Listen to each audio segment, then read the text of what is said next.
When we think of medieval life, we often imagine discomfort, hardship, and sleepless nights. Yet, historical records suggest that many people in the Middle Ages actually slept better than we do today. Free from artificial light, modern stressors, and erratic work schedules, their sleep patterns were surprisingly healthy, and in some ways, superior to ours. In this video, we'll uncover the fascinating ways medieval people achieved what could be considered the best sleep score in history. Before the invention of electric lighting, medieval people lived entirely by the rhythms of the natural world. The cycle of sunrise and sunset determined when people worked, ate, prayed, and slept. Without the constant illumination that modern cities provide, nighttime was genuinely dark, often pitch black. This had a profound effect on their bodies. Historians and researchers have found that medieval people often didn't sleep in one uninterrupted block like most people try to today. Instead, they experienced what's called segmented sleep, or the first sleep and second sleep pattern. People would go to bed shortly after sundown, typically sleeping for around 4 to 5 hours. After this initial rest, they would wake naturally in the middle of the night, staying awake for an hour or two. This period of quiet wakefulness wasn't considered a problem. In fact, it was often seen as a normal, even valuable part of the night. People might use this time for prayer, meditation, quiet conversation, or even household tasks. It was a reflective time, free from the rush and noise of daily life.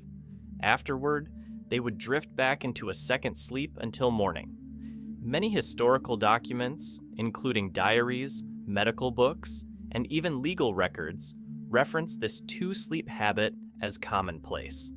Modern sleep scientists believe that this broken sleep cycle could actually be more natural for the human body than our current 8-hour expectation.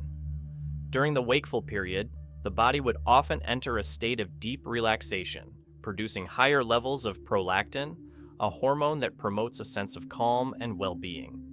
This natural rhythm allowed medieval people to avoid some of the sleep disorders that are rampant today, such as insomnia and fragmented sleep.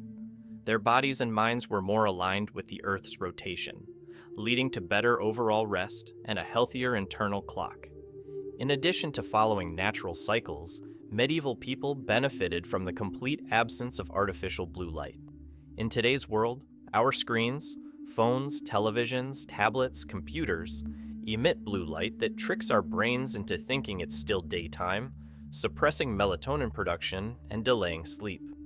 Even streetlights and indoor lighting keep us unnaturally alert long after the sun has set.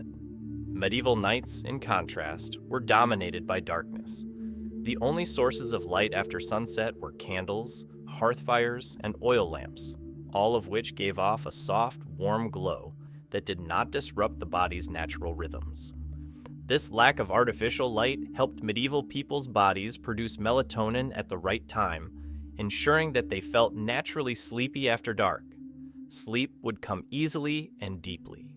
Their bedrooms were often entirely dark and free from the buzzing, blinking distractions that fill many modern homes. Additionally, many medieval towns had curfews, which literally meant that people were required to cover the fire and extinguish lights after a certain hour. These communal rules further reinforced a culture of darkness and sleep after sundown. Beyond just melatonin, the complete absence of mental stimulation at night, no endless scrolling, no late-night news, no binge-watching, allowed the mind to wind down gradually, preparing the body for rest. By living in true harmony with natural light and dark cycles, medieval people could enter deeper stages of non-REM and REM sleep, leading to more restorative nights. Their brains and bodies were given the full chance to rest, repair, and rejuvenate, resulting in sleep quality that many modern people would envy. Daily life in the medieval world demanded far more physical activity than the average modern lifestyle. Almost everyone, from peasants to nobles, engaged in some form of strenuous labor. Farmers worked the fields from sunrise to sunset, tending to crops and livestock without the benefit of machines. Craftsmen like blacksmiths Carpenters and weavers spent long hours standing and using their muscles in repetitive tasks. Even tasks that seem simple to us today, like fetching water, gathering firewood, or cooking, required significant physical effort. Walking was the primary mode of transportation, meaning that even a short trip to the market or a neighbor's home could involve miles of travel by foot. Because of this constant movement, medieval bodies naturally built up fatigue over the course of the day. Unlike in modern times, where much of the population suffers from sedentary lifestyles and tries to burn off energy at a gym, medieval people use their energy gradually and fully throughout daily life. This physical exhaustion created a natural, deep need for rest when the sun went down. When their heads finally touched the pillow, or rather, the hay-stuffed mattress or feather bed, their bodies were ready to surrender completely to sleep. There was no tossing and turning, no struggling to shut off the mind, as so many people experience today. Mental exhaustion was different too. The medieval mind, although burdened by survival concerns and communal responsibilities, was not overstimulated the way modern minds are. There were no endless streams of social media updates, no email inboxes, no 24/7 news cycles flooding the brain with anxiety and distraction. Problems existed, of course: hunger, illness, political strife, but information came at a slower, more manageable pace. Storytelling, communal gatherings, religious services, and letters were the main forms of information sharing. This slower rhythm allowed thoughts to process naturally rather than overwhelm the mind. In the evening, instead of consuming endless entertainment, people would engage in calm, repetitive activities like weaving, mending, telling stories, or praying. These low-stimulation rituals help the brain transition gently into rest, rather than jolting it between bursts of adrenaline and dopamine. The result was a society where both body and mind were more naturally prepared for deep, restorative sleep. A stark contrast to the sleep disorders caused today by chronic stress and digital overload. The medieval sleeping environment also played a crucial role in enhancing sleep quality, despite its simplicity. While modern people might imagine medieval beds as crude or uncomfortable, many sleeping arrangements were actually surprisingly well thought out for comfort and practicality. For those who could afford it, beds were layered with straw, feathers, wool, or down to create warmth and cushioning. Bed frames were often made of sturdy wood, and bedding materials like linen sheets and wool blankets were common. Even in poorer households, simple mattresses stuffed with straw or rushes provided a degree of comfort that was suited to the body's needs after a long, tiring day. Another major factor that contributed to better sleep was the communal nature of medieval living. It was not uncommon for families to sleep together in the same room, or even the same bed, to share warmth during cold nights. This close proximity allowed for body heat to be conserved, making it easier to sleep comfortably during the harsh winters, especially in regions without sophisticated heating. In larger homes or castles, servants often slept near the fireplace or hearth, benefiting from its lingering warmth through the night. Additionally, the design of homes helped facilitate sleep. Thick stone walls and heavy wooden doors helped block out external noise. That meant less chance of being woken by random disturbances, an issue that plagues modern urban sleepers today. The homes may have been small and humble by modern standards, but they created cozy, insulated environments that, combined with physical exhaustion and mental calmness, produced deeply restful sleep. Many medieval bedrooms also had specific religious artifacts or symbols, like crosses or small shrines, creating a psychological sense of protection and peace. Going to bed in a room imbued with spiritual comfort may have further enhanced the feeling of safety, allowing people to let go of their worries and surrender to sleep more fully. Overall, the medieval sleeping setup, though simple, offered a level of psychological and physical security that allowed the body to enter deeper states of rest more consistently than in our overstimulated, fragmented modern world.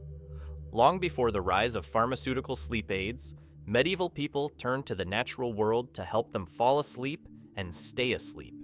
Knowledge of herbs and their healing properties was widespread, especially among apothecaries, monks, and wise women. Plants like chamomile, valerian root, lavender, and hops were commonly known for their calming effects and were often incorporated into nightly routines. Chamomile, for example, was brewed into teas or infused into oils to create soothing drinks and ointments that helped quiet the mind and relax the body.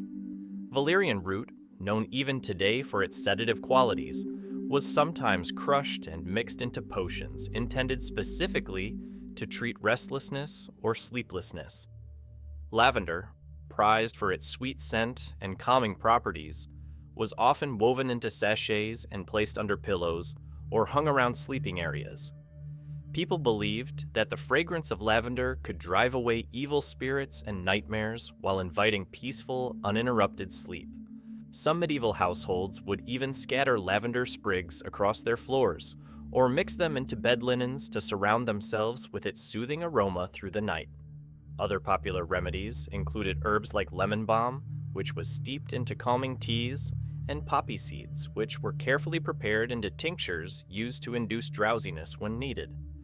But the medieval approach to sleep was not just about consuming herbs, it was deeply ritualistic. Bedtime routines were treated as sacred transitions from the labors of the day to the mysteries of the night. Evening prayers were a near universal practice. Regardless of one's social status, most medieval people ended their day by kneeling beside their beds or gathering with family members to recite prayers. These moments of quiet reflection not only fulfilled religious duties, but also created a mental boundary between daytime worries and the restful sleep to come. Saying prayers before bed offered psychological comfort and reduced anxiety, helping people feel protected and at peace as they lay down to rest. Storytelling was another common ritual that prepared people for sleep. In the low, flickering light of a hearth or candle, family members would share folk tales, religious parables, or recount the day's events. The gentle rhythms of spoken stories helped lull both children and adults into a relaxed state, much like bedtime stories do today. These narratives often contained moral lessons or imaginative adventures, offering a mental escape from the hardships of daily life and allowing the mind to drift into dreams more easily. Simple physical rituals also played a role. In colder months, people would carefully warm their beds using heated stones wrapped in cloth or iron bed warmers filled with embers. Settling into a pre-warmed bed not only made the cold more bearable, but also signaled to the body that it was time to relax and fall asleep.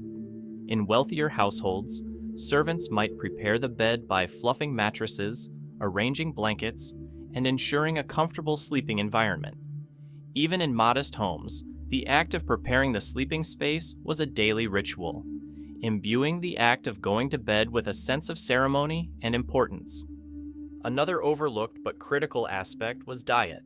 Medieval evening meals tended to be lighter compared to the feasts of midday. Heavy foods were avoided late in the day to prevent indigestion, which could disrupt sleep. Meals often consisted of broths, bread, cheese, or small amounts of meat, paired with calming herbal infusions. This naturally allowed the digestive system to rest overnight, reducing physical discomfort and supporting deeper, more continuous sleep. Finally, the overall pace of medieval life naturally led into these nighttime practices. Without the constant pressure of modern work schedules, social media, and entertainment, evenings were quieter, slower, and more mindful. As darkness fell, the whole world around them changed pace. Instead of resisting sleep with endless stimulation, medieval people allowed the night to embrace them, using natural remedies and calming rituals to ease the transition from wakefulness to rest. Their deep respect for the rhythms of nature, combined with practical and spiritual preparations, created an environment where true, restorative sleep could flourish, something that many of us today are still striving to reclaim.